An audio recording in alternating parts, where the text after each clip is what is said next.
Well, hello, everybody. Good afternoon, good evening, good night. That's a Jamaican term down here in South Florida. I want to welcome each and every one of you to Obawa Radio. For those that are coming on and that are about to come on, just to let you know, this is your host for the evening, Stevenson, also known as Steven Smith. It is a pleasure and a blessing to be able to come and grace you in this place to introduce a young lady that's back on this phone again that's going to really drop y'all some science, some good news, some knowledge, some wisdom, open your eyes, encourage and uplift you guys. Always remember, Obawa Radio is where we're dedicated to the promotion of literacy and the advancement of authors and writers from unrepresented groups. Again, my name is Stevenson. I'm your host on today's show, and we have a very special guest who goes by the name of Miss Nisha Brown, and she's a beautiful young lady. Trust me, I've already scoped out. I've already I looked at her Facebook page already. Miss Nisha is the author of Miss Caramel. Miss Nisha Brown is a native of Atlanta. Shout out to the A, anybody on this call. Shout out to Atlanta. But she now resides in California, and she's been there for the past 10 years. Nisha has also developed a love for writing in elementary school. You got to start them young, people. And after being a major bookworm herself and spending most of her spare time reading, she was always that kid that had a great way with words. See, let me stop right there real quick. When you sit your children down and not put them in front of the television or the games or the idiot boxes they call it on these social media, reading is fundamental because it expands your mind, and that's why this young lady is able to write these types of books that she's writing. Even though she was a cheerleader and a straight-A student in her adolescent years, she developed a wild teenage lifestyle that landed her in juvenile hall and the foster care system. But in the system is where she crafted her writing skills even more. She sharpened those skills. She honed on those skills because that's all she could do. Isn't it amazing how God will put you somewhere to bring out the best in you? Her first novel is Miss Caramel, which took her 5 years to write because after a situation where she lost her home, had no computer, and had to live in a car, you guys, her ultimate goal as an author is to tackle real-life issues with women in general, such as stripping, drugs, homelessness, low self-esteem, prostitution, bad relationships, and overall self-worth. Nisha also takes pride in motivating others, and in spite of the dark past, she takes part in being quirky, funny, and fun. Currently, she's working as a supervisor at a call center and is putting a lot of focus in raising her two beautiful children. Ladies and gentlemen, oh boy, I want to introduce to you none other than Miss Nisha Brown. Miss Nisha, are you on this call? Yes, I'm here. Hi, how's your day coming along? It's excellent. It's excellent. I'm glad to be alive. God is good. I want to say welcome to you to Obawa Radio, and how is your day going? It's going good. It's a beautiful Sunday so far. Okay. I know it's, how's your day coming along? I can't even complain. It's been excellent. It's been hot. I'm wearing this black shirt. I'm about to explode over here in Florida because, you know, we're close to the equator, but I'll live. Live. So, Miss Nisha, just to get into everything, I just want you to give me the juiciness, the spiciness, the drama, the confirmer, because I know it's really about to be on and popping right about now. So I want you to tell the people, when did you first decide you wanted to become an author? Well, basically when I started writing my first book is when I really decided I wanted to be an author because I have been writing, my whole life, and it's something that I always like to do, but I decided when I was actually writing my novel, I was like, well, maybe this is something that I can actually do career-wise, and maybe start taking it serious. So that's when I really decided I wanted to actually do this full-time. Okay, excellent. So the book is called Miss Caramel. You said this is your first official book that you've written, correct? Correct, yes. Okay. So I don't want to read what the book is about. I want you to tell the people what made you write this book called Miss Caramel, and tell them what this book is really about. Give them the juicy, full-on fruit la la, because that's what we need right now. Well, the book, basically it's about a girl who is mixed race and she has self-esteem issues. So, she's trying to fit in with the stereotypical, like, black community, basically. And, whatever that is, she does a lot of things to try to fit in that isn't really, good for her self-esteem. Meanwhile, she's also trying to find love, in all the wrong places, and she doesn't love herself very much. So the book is is really about the growth of the character, and it also has an underlying meaning as far as how if you have low self-esteem of yourself, you'll end up doing things that is not good for your self-worth. That's what the overall book is about. So she goes through different adventures. Okay.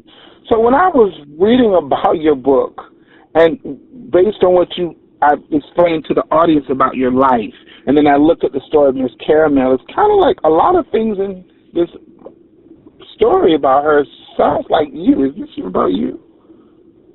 Yeah, no, I mean, it's a fictional character. I mean, some of the things is about people that, people that I have actually, like, run across, or just things that is, happened in just life, period, or, just things that could actually happen, and so obviously I have been through things myself with self-esteem issues, so I'm definitely, I'm not exempt from the whole self-esteem thing. Okay, great. So while I was checking this out again, I mean, it's like I said, guys, it's juicy. You guys are going to have to really get this, really get the full gist on what she's talking about. But like you were saying, she wasn't hood enough because she was mixed. She lived in Harlem, which we know Harlem is bliggity black, home of the hip hop and all those good things. That she wasn't hood enough, and that as a result of that, it killed her self-esteem, and she was just trying to fit in any way she could. So she went through the things that she went through, being a good mother, experiencing homelessness, being taken advantage of by her abusive children's father, and trying to find love in all the wrong places. Basically, exactly. To me, it's like, I'm just trying to fit in, and if I got to deal with whatever, I'm going to deal with whatever, because that first initial seed they planted in her made her feel that way until you said, but she has to learn how to trust to love herself wholeheartedly as herself. Now, based on what you've been through, that's a bounce back to me. Because when you love yourself, you're going to come back and realize, I don't need that drug dealer. I don't need that baby daddy, and I don't need this problem and that friend. When you start loving yourself, you're showing them that I'm loving the skin that I'm in. Exactly. And that's the whole thing, too. A lot of women fall into that, and they start getting, they figure, okay, it's better for me to just be with somebody or just anybody just to say I'm with somebody. But how does this person treat you? How does this person value you? Sometimes it is better to be alone versus being with someone that doesn't value you necessarily. And that's what, women have to understand. Okay, exactly. Ladies, I hope you guys are hearing out here, because she's going to school you guys today.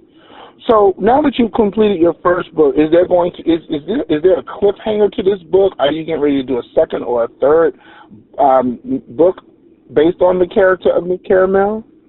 No, actually, that book is an actual standalone because for a while I didn't know if I wanted to do sequels because my thing with sequels is I wanted to live up to the first one, so I never wanted to write something and people were like, well, she should have just stopped at the first one. But now I decided, to go ahead and try my hand at it. So although Miss Carmel will be a standalone, this new one, Confessions of a Call Center Vixen, I've decided to go ahead and try to do a sequel of 3 books. And I figure, what's the worst that can happen? So, yeah, the second one is going to be a sequel of 3 books. It's going to be a series. Wait. Woo, y'all heard that? I'm still country, y'all. I'm still in Florida. Y'all heard that? The Confessions of a Call Center Vixen. Taking calls and making money on the side. Girl 6 in the house, girl 6 in the house. Oh, my God. We're going to get into that later because the title alone makes you go, I can only imagine what goes on in those late night hours besides 10 digits. Exactly. Oh, my goodness. Okay, well, I don't want to spoil it, though, so I'm just going to I got to stick to the script, Steve. Stick to the script. So, how long did it says that it took you 5 years to write this first book. Tell the people, the authors out there really need that encouragement, are struggling, trying to figure out how am I going to get this book done with all the things trying to come against them. What was the process like for you, and how did you overcome that process? Well, for me, because with my first book, I went through homelessness and stuff like that. So a lot of times it got put to the back burner. I would procrastinate. I would have writer's block. You know, there was months at a time that sometimes I didn't write on it. And so basically I just got in a mindset, like towards the last stretch, I was like, you know, I'm just going to do it. I'm going to get it done. You know, because writing a book is something that just won't get done. If, you know, you'll have these ideas, but it won't get done if you don't actually do it. And so that's kind of, you know, what I went through. So I noticed that, you know, with my second book, it took me lesser time because it only took me 8 months to write my second book versus my first book, which was 5 years. So you know, what I'm starting to do is just do outlines and just say, okay, I'm going to write, you know, maybe an hour a day on this day, just put time to the side, whether the kids go to bed, whatever's going on, just make sure writing is a part of my schedule because I wasn't doing that before because I was worried about everything else. And that's the key. You went through something in the beginning, and this story was like coming to life when you were going through the homelessness and all the other things that you were dealing with. So for those that are listening, sometimes those become a factor because those situations and those things are priority to you, correct? Those were priority over the book at that point, right? Correct, yes. Okay, and then once you realize, like you said, you set goals. Once you set those goals, you started putting those things in order. Therefore, that's why you were able to get it out. In spite of that 5-year span of only God knows what you went through, you still got it done. And now here you are working on the other book, and the process is easier. What changed from that point for the 5 years versus the 8 months in your life? Well, because I think I was more determined. Of course, I was more stable. I have an apartment, you know, a job, and I was more stable. And like I said, like I put that into my schedule, whereas before writing wasn't part of my schedule. It was just something, if I felt like doing it, that's what I would do. Well, now it's like writing is becoming like a schedule, so I'm treating it more like a second job as well. So it's like just like I go to work and I clock in and I take that serious, I'm taking my writing seriously too because I want my writing to go to the next level. And if I want something to be a career, then I have to take it seriously. I can't just put it off and be like, oh, I'll just do this when I feel like it. You know, it can't be a hobby. Exactly.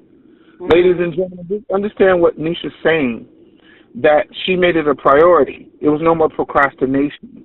And to piggyback on what you said, Ms. Brown, I heard what's the gentleman's name? Oh, my gosh, it's slipping my mind right now. Eric Thomas. Eric Thomas was asked a question by a young lady. She says, well, there's a lot of things that I want to do, but I have a lot of procrastination on the things that I need to take care of. How do I not procrastinate? He said, I don't believe in procrastination. He says, I believe in priorities.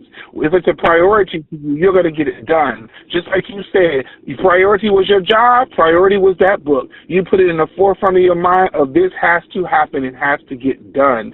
And once you transition to where things were better for you with your living situation and your vehicle and job, now it's like, okay, a weight has been lifted. I don't have to focus on those things. But you're a strong woman. I'm going to tell you that. Because in spite of what you went through, you stayed focused to get that book done, and it's now going to open doors for you, and people are going to be drawn to you. And I hope and pray that the listeners are listening in to say, you know what? If she can do it, I can do it. Yes, I got all this going on. I got kids, whatever the case may be. But Ms. Nisha is giving me encouragement and strength to say it's going to get better. And I'm going to finish this book because it's on my heart to do it. So you know I should support nothing but love on you to tell these people that it is possible. It's doable. You just have to just make those things priority in your life. Thank you so much. Yeah, absolutely. And I definitely want everyone to know that because I like to be a role model. You know, I consider myself the queen of esteem, and I definitely want to be a role model for people that have been through what I've been through and people that's going through, you know, what I'm going through, that there is, you know, a rainbow at the end of the rain, you know. Amen. Amen. She's about to preach, y'all. Give her a few minutes.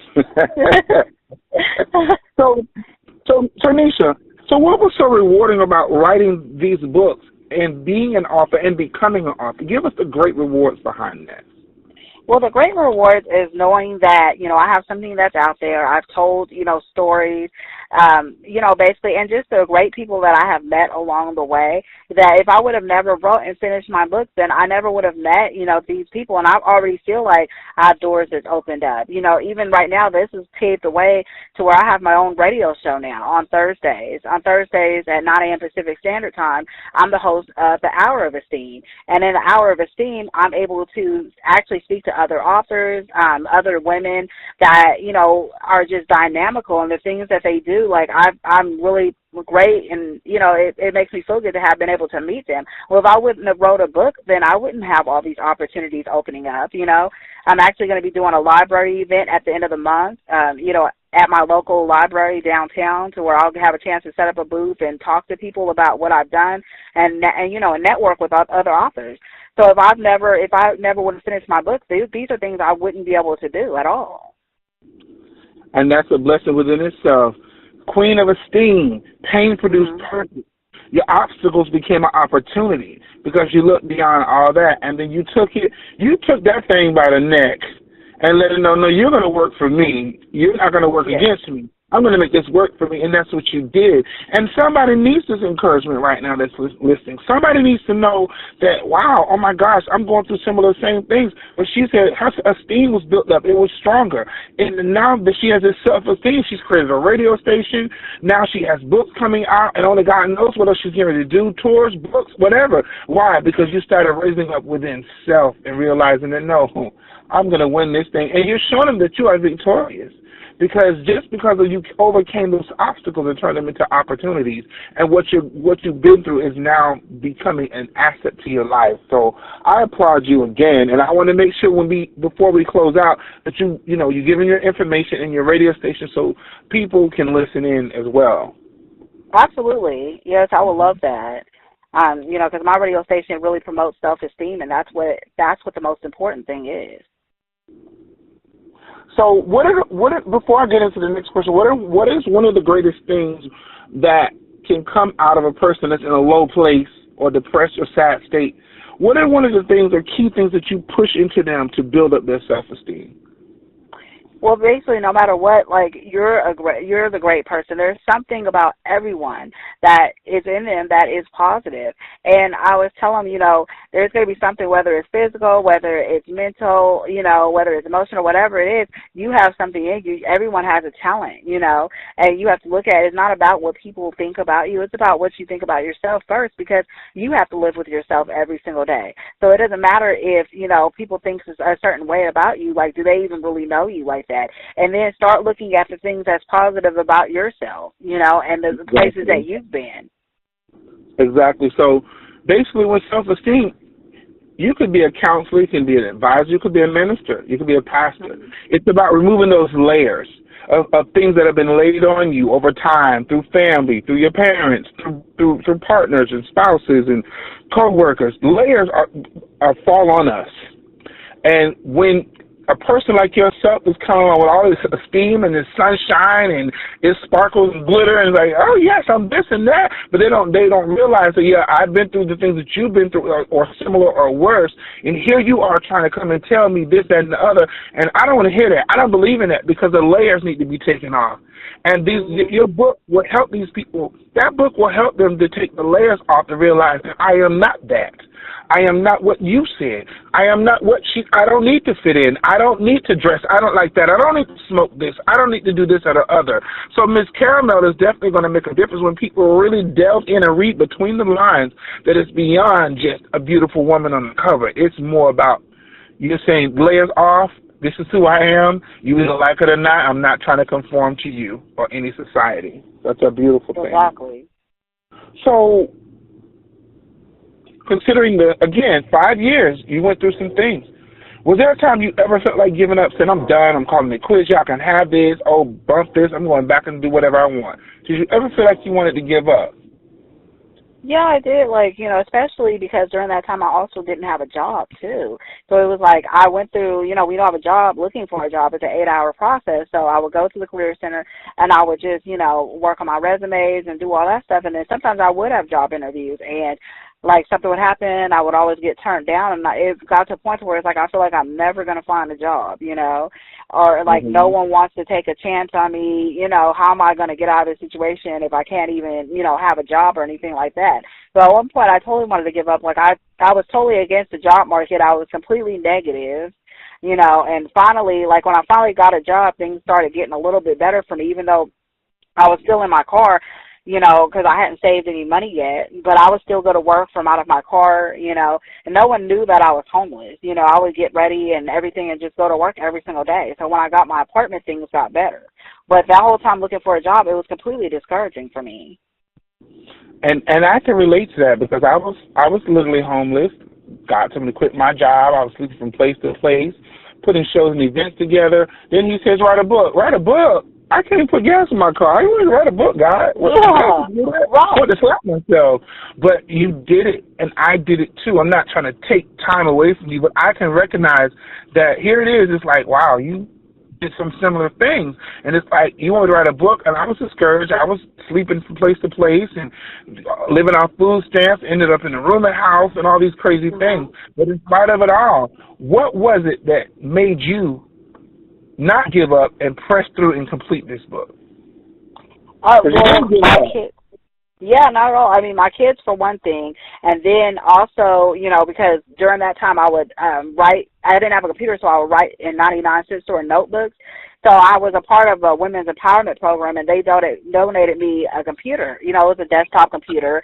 And, they did a great thing after I got my apartment. So I was like, you know what, if they believed in me and they donated me a computer because they knew I was working on a novel, then it's kind of like I have to get this done because at that point I didn't want to disappoint them either, Because what the situation was is I would come in there sometimes, too, to look for a job because they had a computer center. But at the time, they were located in a really, really bad neighborhood to where it was like there was homeless people and everything like that. So I had my 2-year-old daughter. My son was in school, but my 2-year-old daughter was with me. And they was like, you have to really keep your eye on her. And, of course, it's a 2-year-old, so she's like, trying to wander around. So I'm trying to kind of go back and forth and, get her to sit still next to me while I'm trying to work on my novel and stuff. And finally, they had told me that I had to leave. That's why they felt really bad because they said, we understand you're trying to work on your novel, but you also have to watch your baby, too. And if she goes, like, outside and the homeless people do something to her, then we're responsible for that. So I had to leave. So that's why they ended up, when I got my apartment, they donated me a laptop. So I thought that was really nice. That was a blessing. Somebody saw the tenacity, the persistence in you, in spite of all the adversity and things you were dealing with homeless people, your daughter, and all these other things, and you're still saying, I got to keep going because of them. All these distractions, all these things were being thrown at you. And here it is. You said, I got to do this. And the beauty of it all, that God said somebody's heart to say, get her a laptop. That right there should shake somebody's mind right now. Because, Nisha, you were in a situation that was worse and horrible. But someone could be listening right now that was not in those situations, might have it all together. Might have that laptop, may have had their home, and God's telling them to do something. And they have the means. And you didn't have anything. You pressed through. So if anybody that's on here that's thinking about giving up or want to give up, if you didn't hear this, I want you guys to go back and play this back so you can hear what this lady had to go through in order for her to finish her novel. So I applaud you again. I got to give you nothing but love on this phone right now because it wasn't easy for any of us, but we made it happen. So if you can do it, they can do it. They can definitely do it. So absolutely, it's a done deal. It's just a matter of you just being persistent. So we know there's more to just being an author. There's more than just writing a book because it's a business. It can generate a revenue of income that can exceed beyond your comprehension of your mind.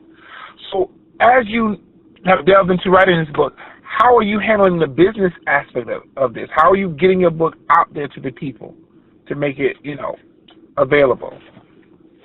So right now my book, both my books is available on Amazon.com. And so basically right now I'm just, really promoting through Instagram. I had a promoter working for me, Benika Miles. My friend Susie, she's the owner of the radio show that I work at, Saved and Sexy Radio. She's been really putting a lot of things on her page. I'm not really Twitter savvy, but I'm trying to learn it. I'm in several different Facebook groups, so I've been really promoting through there as well. And with the library event, I'm actually going to be, setting up a table and just networking with authors. And I'm also going to be going into my local bookstores as well to kind of just, get my name out there and, networking with people, and also coffee shops. So I'm trying to work on setting up several different things. Okay. Now, are you getting this based off of what you've been told, or you're studying how an author is really getting their book out there, or is this something you're just doing on your own? I'm kind of doing a little bit of both. You know, as I, get into the author industry, a lot of authors, give me a lot of good advice about, how I can kind of get my name out there. I also research a lot of stuff, and then I had hired a literary mentor, Dominique Watson, and she told me a lot of things too. Because, when I first wrote my book, I was completely blind. I didn't know anything about promoting or what to do. I just thought that, the sales would come, kind of like, how you go in the grocery store and people browse and they get your stuff. That's kind of what I thought. So, a lot of it is just I'm just kind of studying myself or I'm getting advice. Okay.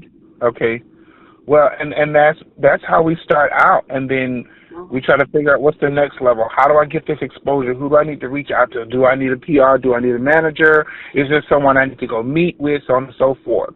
To follow great mentors and people that I really made it big. Like, how did you get your book on the New York Times bestseller list? And how do I end up turning into a play or a book? Like, we just need to mimic those people and say, you did it that way, I need to follow you. Like, I admire Warren Buffett. I admire him. And I appreciate what he's doing. I admire Zane, the author Zane. Yes. So it's like, I didn't know how you're doing these things because you're doing something right. That formula is working for you.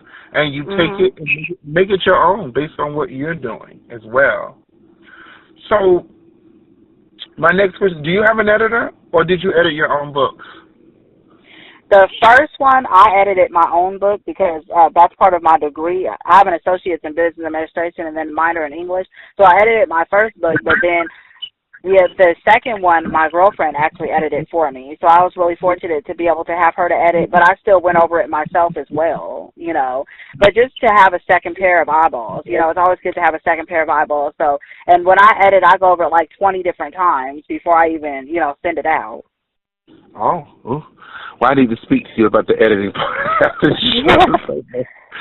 So, yeah, absolutely. That's a blessing right there because you edit your own books. I mean, me, after I looked at those 300,000 words, I think my eyes started running in the back of my head, said, no, you're not doing this again.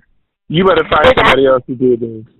Well, it's actually fun, I find, though, to look over your work, to reread your story. It is actually fun. I find sometimes when I'm editing my work, I'll be like, I think I want to add a part in there, so you actually end up writing again, too. So that's the funny part about it. You're right. Yeah, I couldn't. My book, I would start crying and probably rolling all over the floor, huddling up in the fetal position with my thumb in my mouth and all that I've been through. But I'm strong. I'm a strong man now, y'all. I'm strong, people. I got over it. I got over it, but I had to put it out there. But my book was very emotional, so it's like a roller coaster. You get off, and then it's like a high, and you want to get back on. But I'll speak to you about that after the show, okay? Yeah, definitely, because I can't wait to read your book. I'm going to support. I definitely want to read your book. I appreciate it, and vice versa. Definitely want to do that. We have to support each other. So it's a beautiful cover, sexy caramel skin, caramel complected African queen is on the cover. Who does the cover art for your books? Well, I posed for the cover of my own book. So that was me on the cover, but the publisher that I went through actually, put the book cover together. Okay. Oh, that's you with all them Southern ham yams on there. Okay. That's you. You know what? I didn't even notice that was you. I didn't even know it was you. That's totally me. Oh, yeah. And somebody wanted me to do it. I was like, no, I don't want to put myself on my book, but it's me on my book. So, but okay, that's me then. But no, it's a beautiful cover. So, anybody need an editor for covers? She edits books, she writes books, and she also does covers. My goodness, that's 3 streams of incomes. Down here in the South, we like making our jokes with the Jamaicans because there's some hardworking people. Shout out to all my Jamaicans because they work hard. You from the South. We always would pick it and say, you have 3 jobs. They say, I have 3 jobs because they don't say that. But yeah, shout out to you. Yeah, I can learn a lot of things from you. A lot of things. Wow. Thank you. Well, my second book I had Mario Patterson do the cover just because I didn't pose for the cover of my second book, but he's a really good cover designer too. But well, I can only imagine what that cover looks like. We'll get into that in a minute because I just want to be nosy. I'm sorry. God forgive me. I just want to be nosy because you're going to tell us about what goes on in these call centers besides taking orders, taking payments, and dialing 10 digits. We just need to know what really goes down behind those closed doors. Oh, my goodness. Right. This is why we have these shows called Snapped and all that, because of stuff like this. People with hidden agendas, but they don't even know you're just going 45 to 60 words per minute. Just saying, yeah, you just keep doing that. This is my next novel. Yes, this is going to be on the silver screen. Exactly, yeah. Heck yeah. By you coming through all of the ranks and all the rain and all the adversities, did you ever encounter a writer's block? And if you did, how did you get past it? Oh, I always encounter writer's block. So basically, when I do the writer's block, when I have writer's block, what I do is I do the outline, and the outline really helps me with writer's block because I may not know what I want to put down, but what I do is I put down each chapter, and then I put down what I want to happen in each chapter, and that helps me, which I didn't do that with my first book, so that's why my writer's block was really bad. But on my second one, I, went ahead and I did the outline, and I find that that is really helpful. If I already pre-know what I want to happen in the chapter, then I could just make it flow. For some reason, that just helps me. That helps you. That's going to help me, too, because, of course, my first book, my book, The Lifestyle of a Gay Hustler in the Straight World, is going to be about me. It's like 2 or 3 more volumes I'm going to do. It's based on my life, so I can only just recollect in my memory. That's how I write it. But I'm going to remember that for if I do any books that's not about myself, because that's a great thing to do, because I never thought to even do it like that. Considering I've never written never written a book before. I just came off the top of my dome and just let it happen. Oh, that's amazing. Yeah. And that's really good.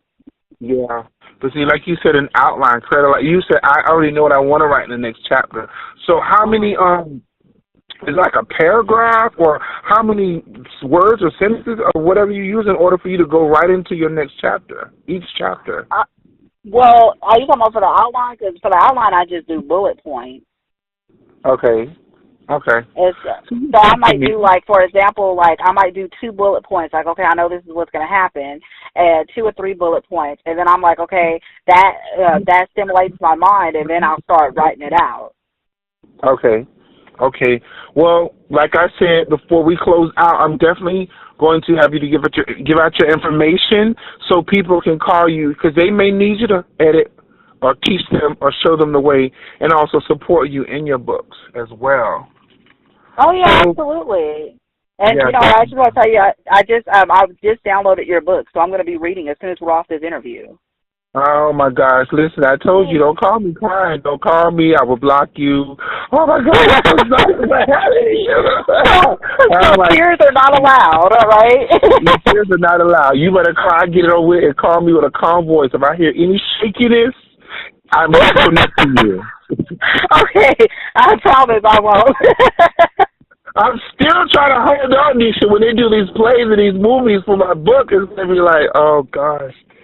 Yes, well, you can turn your book into a movie. That sounds like that's something that should be a movie because, I can't wait. Like, that definitely sounds like something that should be a movie just by the title. Oh yes, thank you. Of course, yours too. Now it's our time. We really have to just keep taking it there. I want to sit with the Will Invaders and have lunch with Oprah and sit down with Tyler. Me too. Yes. At the same time.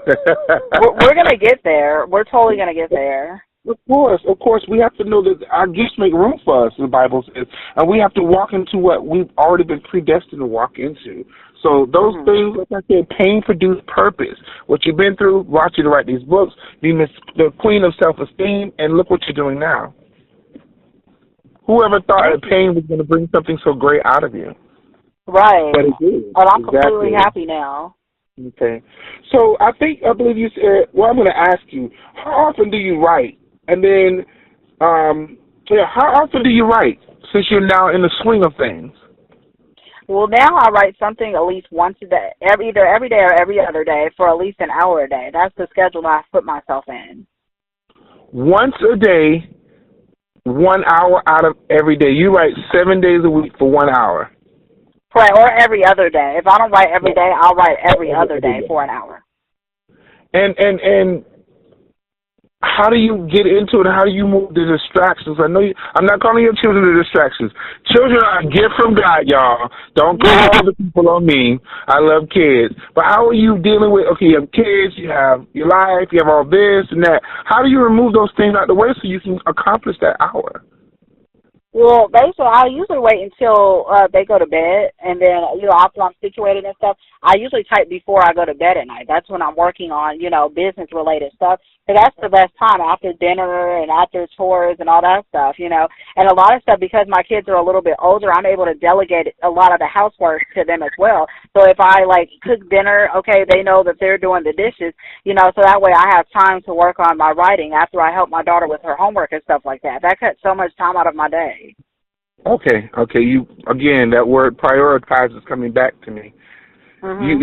You went from chaos to order because now right. I don't have all that stuff going on. This is better for me. And you're right. When things are in place, things fall in line, things are working out for you, you can get so much done because your mind is not all over the place because you don't have the means, you don't have the money, you don't have a this, you don't have a that. But when you have what you need, it's like a Tasmanian devil. Get out of my way.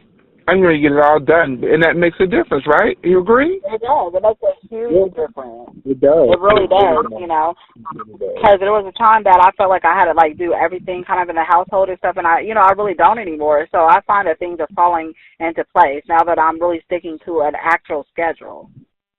Okay. Exactly. So, Nisha, have you had a book signing yet? No, actually, I haven't had a book signing. On August 27th is going to be my first one. So, it wasn't an official book signing, but I've had people that have bought my books, and, of course, I signed their books for them. But I haven't, August 27th will be my first time with the table and all that stuff. Okay, and where's that going to be? So that's going to be at the library downtown. It's in Sacramento, California. It's at 925 I Street. I think, let me make sure that's the address. So it's 925 I Street, and it's going to be on Sunday, August 27th from 1 p.m. to 3 p.m. That's Pacific Standard Time. Okay. Repeat that again for those that are out in your area or may come to visit that area during the time. So basically my book signing or my book event will be August 27th from 1 p.m. to 3 p.m., and that's on a Sunday. And it's at the library downtown. So for those of you guys that's in Sacramento, the Central Library is downtown. And so basically, and the address is 925 I Street. Okay, ladies and gentlemen, I hope you guys got that. I hope you guys go out there and support her. If you guys can't make it, if you're not in the area, please call your family, friends to go out there and support her on that day. We do appreciate it. Thank you very much. So, you know what? I'm sorry. The address is actually 828 I Street. I don't know. I actually gave out the address for the jail just now. No, it's 828 I Street. Lord, she's trying to see you out of I said 925. I said so. It's 828 I Street. Don't go to jail, everyone. It's 828 I Street. We are trying to sell books, not bonds.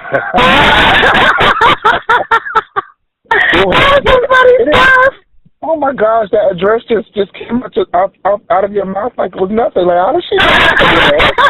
I know that address so well. That's so funny. Well, I've been arrested a couple of times, but that was a long time ago. I was arrested a lot of times.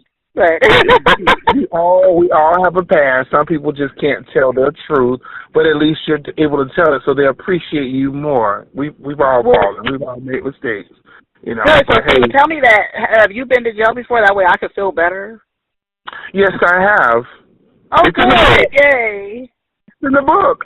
I have to tell my truth. Listen, when the almighty voice of the big man tells me to put everything in there and don't leave anything out, that means you got my back when they try to come for me. But I learned that when you're so open and honest and you're telling who you are, because I'm trying to help you. Me putting my life out there is not to, like, I don't like being embarrassed. But putting my life out there for you to read it, it's going to show you, my book is about people coming out of a situation of being molested and raped, but at the same time, just telling them my life was spiraling out of control, that I was crying for love and help, and I was out there doing all kind of illegal activities and getting in trouble. Who knew my mess was going to turn into a message? I didn't know that was going to turn into a message. So, yeah, I've been in trouble. I've been locked up, too. So, join the club. We're going to jail siblings. Isn't that cool? Huh? I said we are being to jail siblings. Well, I don't want to be related to anybody that's siblings anymore, so we're going to go ahead and do a blood test to find out if I'm not related. But it's the beautiful people. Hey, people, listen, we're only going to be honest because whatever we write is what God places in us to go out and put it out there so people can see, wow, you know, what a difference would a change. And some people just are nosy. They just want to know what's going on in someone else's life because they may not have an interesting life like yours, but then they can still write about who they are because not everybody's life to be meant to be fame, fortune, red carpet. Some people are just to live a regular life, and that's fine. So we want to entertain you at the same time, encourage you, because we could draw something out of you as well that you may not know that you even have, just because we stepped out on faith and said, we're going to do this and not be afraid. Mm-hmm. Not be afraid at all. So, besides social media, what other methods are you using to get the word out about your book? Because we know social media only does a certain percentage unless you're paying Facebook and paying them and this and that. And I just found out about Black Twitter. I need somebody to get me some more information on that because I really want to know about that. But what other methods are you using to get your book out there? Actually, it's funny because this morning an idea just came to me. I'm going to have flyers made because my release date for my new book is August 21st. And I'm actually on my day off all day on Thursday. I'm going to be putting flyers on people's car windows. And, you know, another author was saying that that's very effective, too, especially in the area that I'm going into. That's the area where, like, the beauty shops and barber shops and stuff like that is. I'm actually going to be putting flyers on everyone's window. So I'm going to have, like, 1,000 flyers made. So that's going to be a big thing, too. Okay. Well, see, you already have another way, and that's good. We always have to think, like I tell people, hashtags. I know people are like, oh, hashtags. Use those hashtags on all of your social media. Like you're saying, you're going to be passing out flyers on your day off. You're going to be putting yourself out there. Have you also considered to possibly reach out to Barnes & Noble? And is Borders still open? I don't even know if Borders is still open. Well, sorry, Borders, because you were great to me. I love you. And also Books A Million, Walmart, Target. There are ways that you can get in these locations because I didn't even know my book was in Barnes & Noble and Books A Million until I checked online. I said, oh, my gosh, they picked my book up. You need to check that because they may have done that for you. They may have definitely done that for you. But there are ways that you can get your books in there as well to do that. So, as a woman of color, caramel-complected color, what inspires Nisha the most? Give me that one thing, or it may not be one thing, but what is it that inspires you the most? My kids and success, like wanting to succeed. You know, success is like the best thing. And I want my kids to be able to look at it and say, you know, she put me through college, you know, because that's my biggest thing right now. Is I have a 13-year-old and a 9-year-old, and college is right around the corner, you know, and I want them to be able to have a good education without having to take out a whole bunch of loans. That's my biggest thing right now. So I definitely want to be able to have them the things that they need for college and stuff like that. And I also want them to look at me and say, you know what, my mom is very successful. You know, I want them to talk about me like that, you know. And I also want to be able to reach out and, you know, just look back at my life and say, you know what, I've been successful. That's the biggest thing. Right. And you talk with such compassion about your children. Everything that you want to do, it has nothing to do with you. Do you notice that? It has everything to do with your children. They are the apples of your eye. You love them very much. I'm getting emotional over here. So if you hear some blubber, you know where I'm going. Because I love kids. I'm hugging you. Oh, okay. Well, send me a virtual hug, an online hug. I can see what I'm listening. Yes. Oh, that's nice. Sprinkles you have on. What is that? But on the serious note, the compassion you have when I hear, I want them to say they're proud of me. I want them to see that I'm successful. I want to pay for their college education. I want them to look at me and say, Mommy made it in spite of whatever, because that could be a greatest inspiration, because when you truly love your children or someone you're raising, that gives you a reason to keep pushing and keep going, because if I fail, then they have nothing. So to be able to see another life to inspire you, because many people can say, oh, I'm inspired by Justin Bieber, I'm inspired by Barack Obama. There's nothing wrong with that, people. But look within your circle, within yourself and around you to see what's inspiring you to become the person that you are. Because there could be family and friends that might not even support you, but it has to be something that's going to inspire you to get to where you need to be, even if it's your enemies. I don't like the word haters, because that word's been so used. I took it out of my library. I took it out of my dictionary. I don't use it anymore. But even if it's your enemies, people that don't even like you, don't care for you, love on them and keep going. Your inspiration has to come from somewhere, and your inspiration are your children. And I just truly love it. And I hope and pray that what you're speaking out of your mouth, it will manifest for you, and they'll be able to say that back to you, because I believe once they say that to you, you can say, I'm good now. I'm good. I'm good. I accomplished what I needed to accomplish. So big ups to your children. I don't know if they're listening, they're around you, but you guys have a great mama. I hope y'all hear me in that house. You have a great mama, you guys. So what is your biggest influence? My biggest influence as far as, right now, like as far as writing, my biggest influence is Zane right now. You know, like I said, she's a great author. Yes. Just like, yes. those, and I know those are big shoes to fill, but, you know, that's my ultimate goal is kind of get where she is. And I've read every single Zane book, you know, so that kind of, that's what kind of wanted me to start that genre of writing. So what was it about Zane that really became your biggest influence? Tell the people just a little bit about Zane, like what made you say, oh, my gosh, I'm captured by her. Well, just like, when I first started reading her books, I loved her writing and her writing style. And then when I learned, you know, a little bit about her, it was like she's, you know, just an average, you know, female just like me. You know, she used to write when her kids went to bed at night. And I just thought that was amazing, because that's pretty much the same thing that I do as well. And I think that the fact that she's reached out to so many people, like, I think she's just amazing. Okay. And for those that don't know, she's an urban author. And what are some of the books that people might remember? Because I believe some of her books turned into movies, didn't they? They did. Her book Addicted did, but my all-time favorite book by her, I like The Skyscraper. That was a very good book, too. That took place in an office. I like Addicted. I like pretty much all of her books. My favorite one is The Skyscraper. The Skyscraper, okay. Yeah, that was good. I've seen like a couple of her books, looked at them, but I haven't really like delved into it. But I know she's a great author. I'm inspired by her because I follow her on Facebook, and some of the things that she says, it's like, yes, that's it right there. But she keeps it so real and so raw. So I love everything about that. So we're open. You done been in jail, I done been in jail. We've been fingerprinted, got locked up, won't let me out. Yes, I sing a little bit too.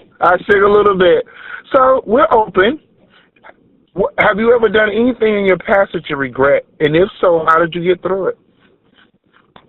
Well, yeah, like when I was a teenager, you know, I ended up, you know, running away from home. I got involved with a 36-year-old man who, because my family didn't have a lot of money when I was growing up, and so me being a cheerleader and stuff like that, I got into the teenage years where a lot of my friends, their families was able to afford, like, the nice clothes and the makeup and stuff like that. Like, we could barely afford anything, really.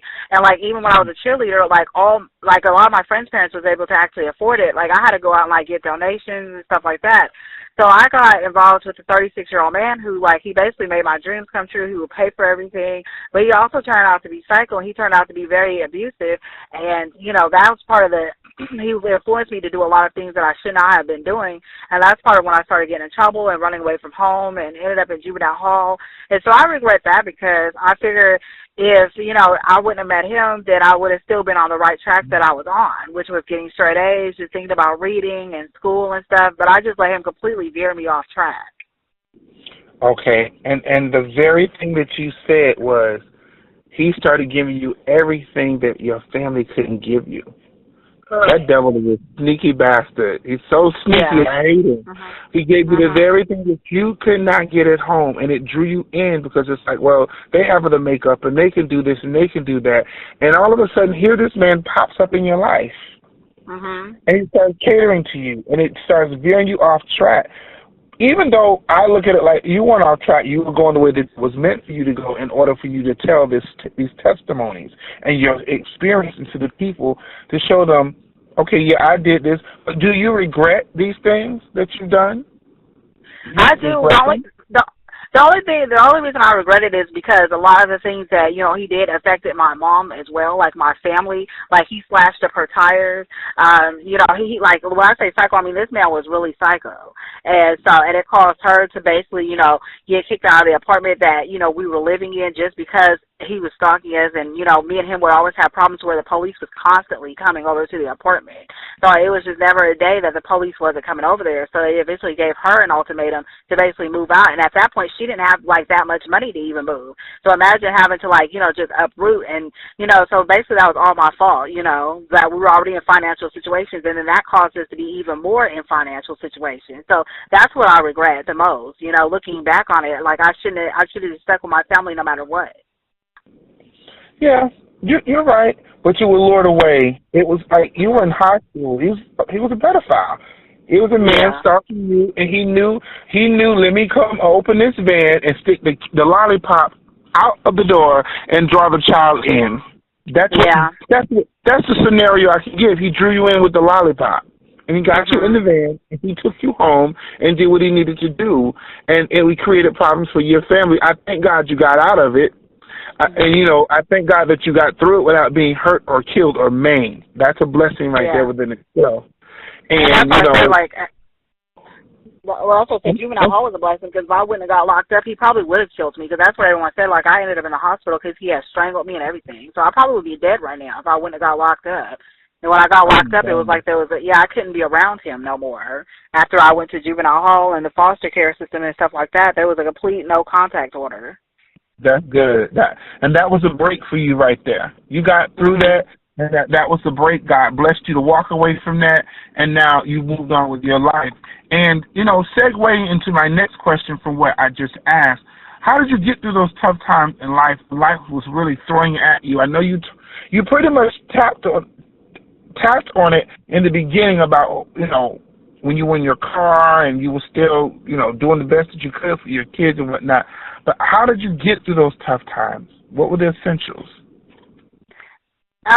Just like basically, for me, it was just self-motivation and knowing that, I just had to get through it no matter what. So it's like, for me, it was just like, I became like a robot at that time to where it's like, I would get up every day and I knew what I had to do and look for a job. It basically was just self-motivation. I didn't really have that much, to motivate me besides myself, and my kids, and knowing that I can't just have my kids in a car for this long.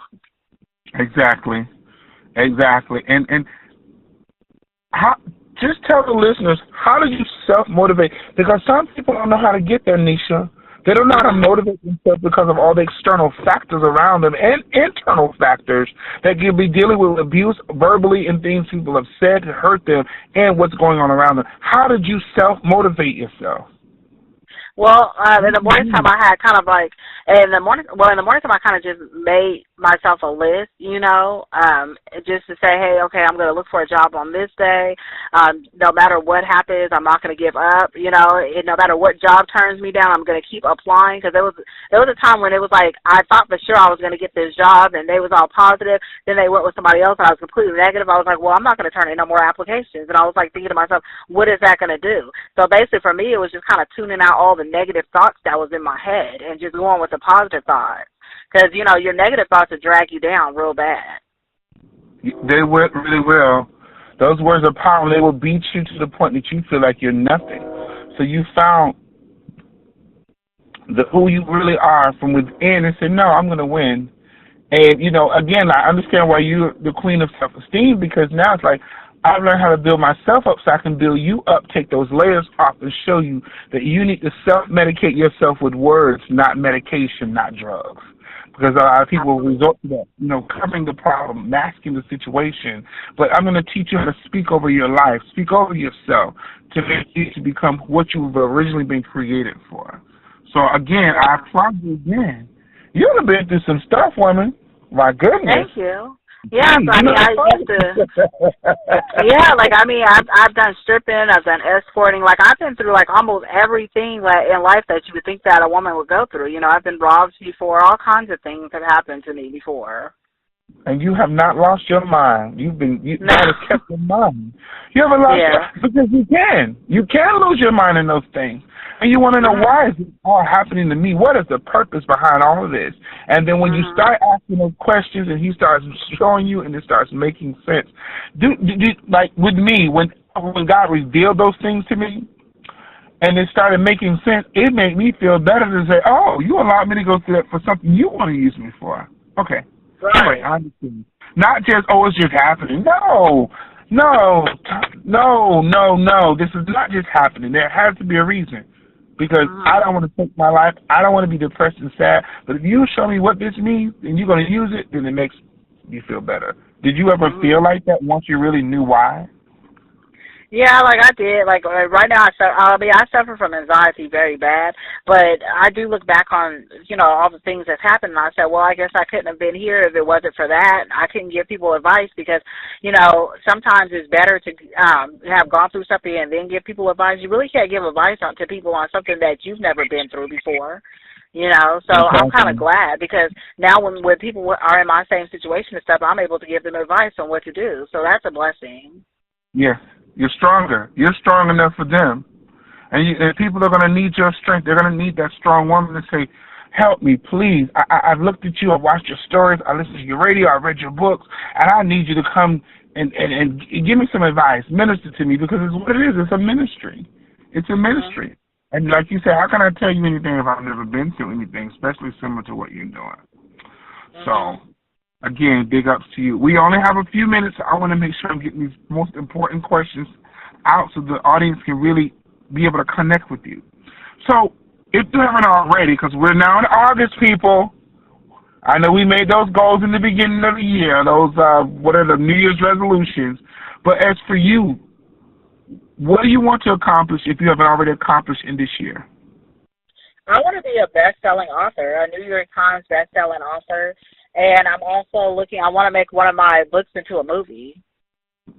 This year? You want to start on it this year? That's one of your I want to goals. start, I want to start, working on it this year, and hopefully by 2018, that's what I'm looking at happening. Okay. Well, we're on the same track because I just want to do the same thing. But speak it, believe it, work on it, and expect it to happen. Because there's the power in words and action, and faith alone will make it happen for you. So, what do you have planned next? I know you have the book signing coming up, but what's next for Nisha, even while this book signing is taking place? I'm working on Confessions of a Call Center Vixen Part 2, so hopefully that'll be released by next year. I'm also working on the story. It's going to be a novella, but it's going to be called The Menage a Trois. I'm working on that right now. I've teamed up with Ilana Washington, which is another best-selling author. She's doing a memoir, as far as women telling their stories, as far as divorce and stuff like that. So I was fortunate to be able to team up with her. So that book should be coming out pretty soon. I'm just writing a story in it. And I guess it's a group of 10 women. And other than that, I'm just going to keep working on the Confessions of a Call Center Vixen series. Oh yes, I can't wait to hear that. Okay, see, we only have a couple of minutes. Just give me at least 2 minutes. Give them the dirt, the dish, the drama, the conflama, the all that's going on behind those 10 digits in that screen. And if anybody's never ever seen Girl 6, watch Girl 6. And I know you didn't get what you're writing about based on that movie, but it sounds like a Girl 6 Part 2 to me. Yeah, no, I've never seen that movie. I've heard of it before. Well, my book is just about like 4 women that work in a call center, and of course there's one girl that they're all jealous of, and it's basically about how they're trying to take her down, but she has a dark secret too. So it basically centers around self-esteem and self-worth as well. When you see a lot of things that these women are going through that work in the call center. Wow, and they don't even know. You just sitting up there just typing in your little mind, going, yes, keep talking, girl. Keep on talking. Right. I'm going to help you out later, but I didn't make these books to make this money. But, Right. Yeah. you did it. And it'll help them. It'll help them to say, wow, okay, my gosh, I can't believe that was me. I need to change myself, change my ways. So, well, guys, We're almost done, but Miss Nisha, go ahead and tell them how they can reach you, our readers can reach you, and others in the literary community can contact you. Yeah, absolutely. So I am on Instagram. It's Nisha _ the author _. Also, my radio show is called The Hour of Esteem, and it's on Saved and Sexy Radio. So you can look that up under hashtag Saved and Sexy Radio or savedandsexyradio.us. So my show is called The Hour of Esteem. It's on Thursdays at 9 a.m. Pacific Standard Time. I'm also on Facebook under Nisha the Author or Nisha Brown, and I'm on Twitter at Nisha the Author. And my books are available, both Miss Carmel, that's available right now on Amazon.com, and also Confessions of a Call Center Vixen, it's available for pre-order, but it comes out August 21st, and that's available right now on Amazon.com. Well, ladies and gentlemen, the clock on the wall says that's all.